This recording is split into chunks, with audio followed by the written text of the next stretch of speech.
On the internet, especially Twitter, it's quite easy to find K-pop stans, which are a group of people who stan, which is a word that is a mix between stalker and fan, certain groups of Korean origin who perform what is called K-pop, which is a music genre. And it seems like on the internet, the only kinds of people who like this sort of music are Koreans and the K-pop stans themselves. But besides that, it seems like almost everyone is in unanimous agreement that K-pop is trash. Now, you could say that this distaste towards this music genre is down to the fact that it's generic electronic music, but I think there's more to it. I think there's a deep philosophical reason why sane individuals don't find enjoyment out of the listening of K-pop. But for me to explain my theory, we're gonna have to go back.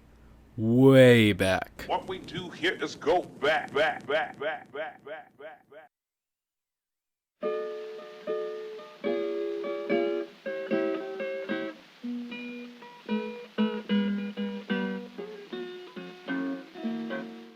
Although America had outlawed slavery in 1865, it wasn't until almost a century later that the US government took issue with segregation, meaning that although African Americans were a lot freer than they used to be, it didn't stop people from just disregarding African Americans just for the color of their skin, leaving a lot of African Americans, especially in the Deep South, to work in such a way that their forefathers had, but this time not as slaves, but as workers. With all this racism, segregation, and hard labor, African Americans found that one of the only ways they could truly express themselves and have people listen was through their music, starting off with African American work songs that would help them get through the days of hard labor.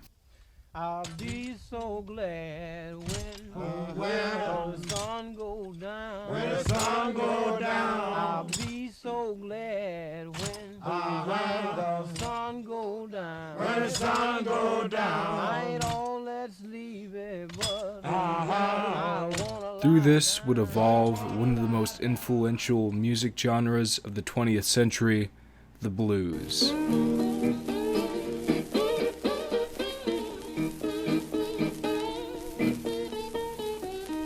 It's not certain when the blues were actually invented due to poor documentation, but it's believed to have been started sometime in the 1870s. One of the first accounts of somebody ever hearing the blues is from W.C. Handy, often cited as the father of the blues, who said in an autobiography that in 1903, while sitting at a park bench, he met a lean, almost homeless-looking man who was playing a guitar using a knife and pressing it against the strings.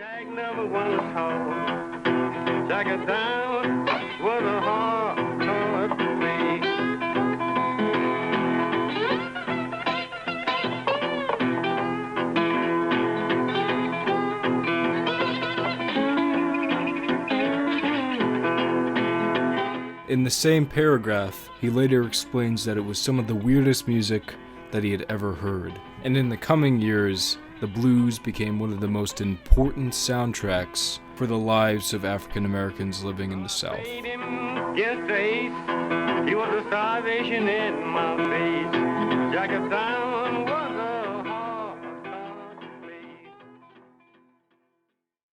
As the years passed, the blues went from a way for African Americans to express their deep emotions and deal with the stress of everyday life to a form of dance and party music, which was often listened to in clubs and juke joints, places where African Americans would congregate to listen to music and have a good time, also often coined as Delta blues. One of these Delta bluesmen was the now legendary Robert Leroy Johnson.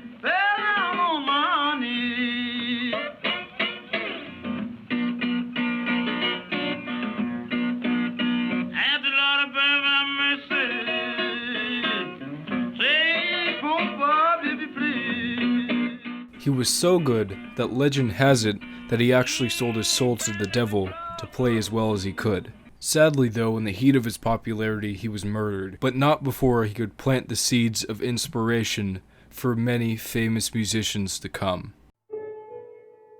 Now, if you thought this was the end of the blues story and inspiration on popular music today, you'd be sadly mistaken. because soon after, the blues went through one of its biggest evolutions that it ever had been through.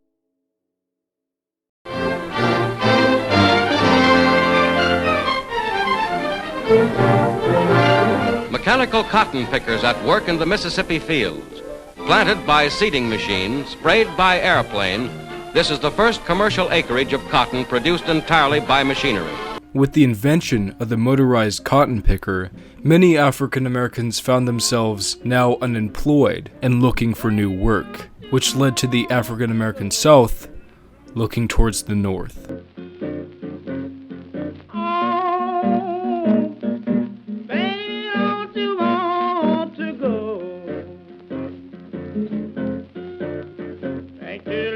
California, from my sweet home, Chicago. Chicago was where the money was. That's simply why they moved.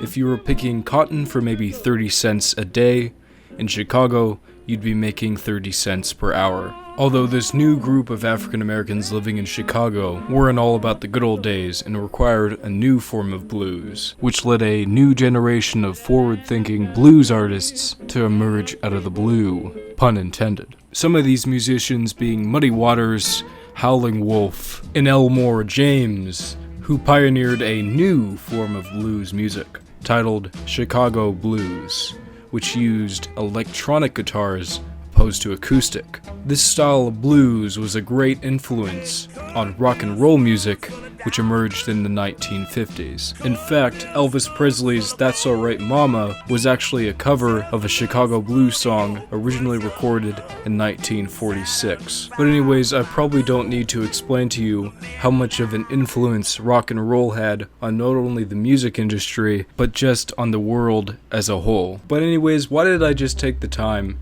to explain all this to you? What's the importance of the blues?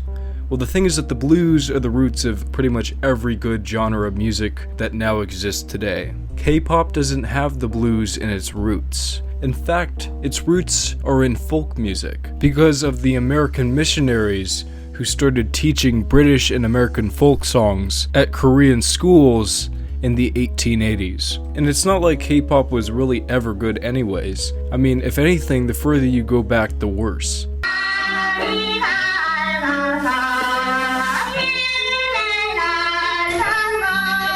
But anyways, that's my philosophy of why nobody in their right mind likes K-pop. Or maybe I just made this video because I wanted to make a short documentary about the importance of the blues. You can decide.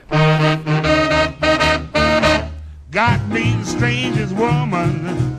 Believe me, this chick's no cinch, but I really get her going when I take out my big 10-inch record of the band that plays the blues. The band that plays the blues. She just loves my big 10-inch record of her favorite blues.